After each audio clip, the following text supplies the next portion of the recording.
Hey guys, today we're going to cover polycystic ovarian syndrome, but before we proceed to the actual disease, it's very important to cover some of the basic principles of the ovaries.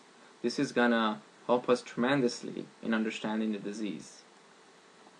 Now, ovaries contain these functional units which are called the follicles. Now, each follicle contains an oocyte surrounded by granulosa cells and theca cells. So if we take a follicle and put it under a microscope, this is what we're going to see. We're going to see oocyte, which is surrounded by granulosa cells, which is all these cells around here. This is all granulosa cells. And surrounding the granulosa cells are these cells called theca cells. So these are all theca cells. Okay. Now, LH acts on theca cells, which induces androgen synthesis.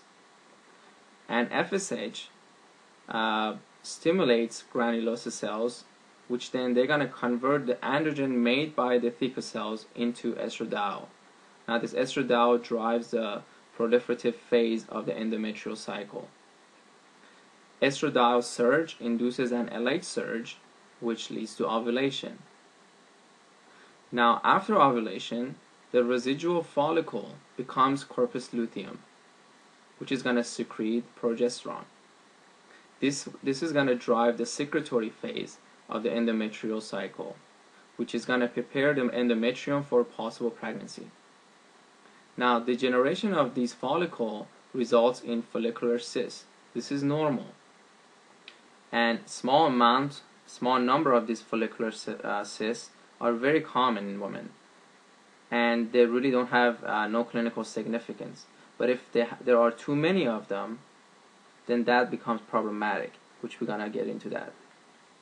Now, I made this diagram which is gonna cover a lot of important facts and key points about this disease. Now, this is gonna be the normal pathway, and the next slide is gonna go through the pathway of the polycystic ovarian syndrome. So it's very important to understand this pathway. Now, gonadotropin releasing hormone is secreted from the hypothalamus, which is going to work and act on anterior pituitary, which then is going to release LH and FSH.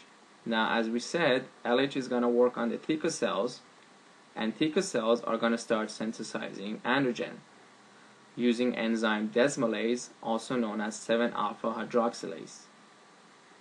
Now, this androgen is going to go to granulosa cells, and by the help of FSH, which is going to stimulate these granulosa cells, get converted into estradiol.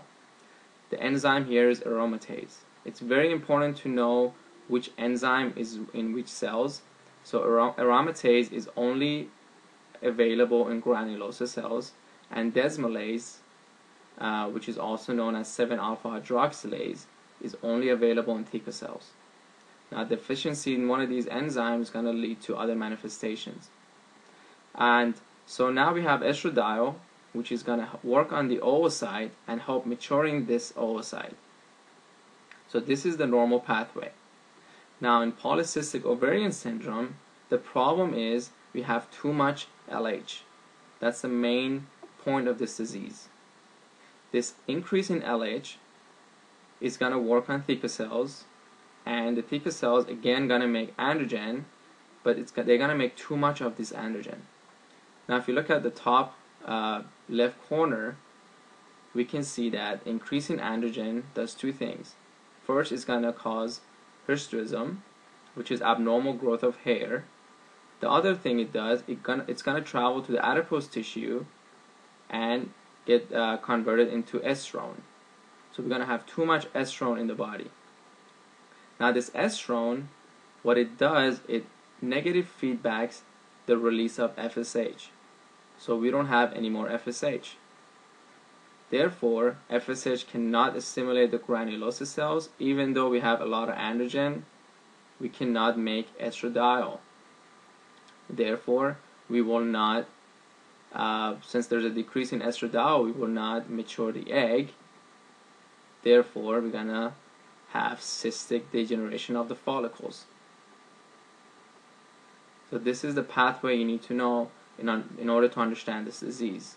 Now again, we have increase in LH, which is going to increase production of androgen. Too much androgen is going to cause hirsutism, or it's going to travel to adipose tissue. It's going to increase production of estrone, which then is going to have a negative feedback on FSH. Therefore, we're going to have decrease in estradiol, and we will not have maturation of the egg, which is going to lead to cystic degeneration of the follicles. If you look at this picture, here's the ovary, and you can see all the cysts inside the ovary. Now, clinical manifestations going to be amenorrhea due to increased androgen production, hirsutism due to increased androgen production. We're going to have infertility due to cystic ovaries, and the patient is going to present with obesity because obese patients, they have too much adipose tissue, therefore they're going to make too much estrone. Okay, now this polycystic ovarian syndrome is highly associated with type 2 diabetes because type 2 diabetes is associated with obesity, and also these patients have a high risk of developing endometrium carcinoma, and this is due to high circulating estrone, which is another form of estrogen in the body. Now, how do we treat? Well, the first line of treatment is weight loss. We can ask the patient to exercise and get on a good diet to lose some of those adipose tissues, to lose some fat. We can also use oral contraceptives, which is going to suppress the synthesis of FSH and LH from the anterior pituitary. Here our target is LH because we have too much LH in this disease.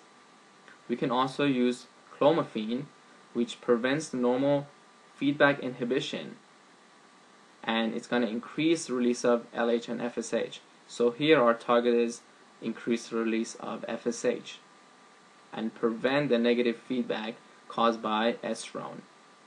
We can also use spironolactone, which is a potassium sparing diuretic. What it does, it's an aldosterone receptor antagonist, but it's also anti-androgenic. So we can use it to treat hirsutism. We can also use ketoconazole, which is an antifungal drug. What it does, it inhibits production or synthesis of ergosterol, which is very unique to the fungal membrane. And another thing it does, it inhibits androgen synthesis by inhibiting desmolase enzyme in the theca cells. And we can also use this to treat hirsutism. Now, this is everything you guys really need to know about polycystic ovarian syndrome for step 1. Make sure you watch this video a couple of times, write your own notes, maybe draw the graph for yourself, and this is basically all you need to know. Okay guys, take care.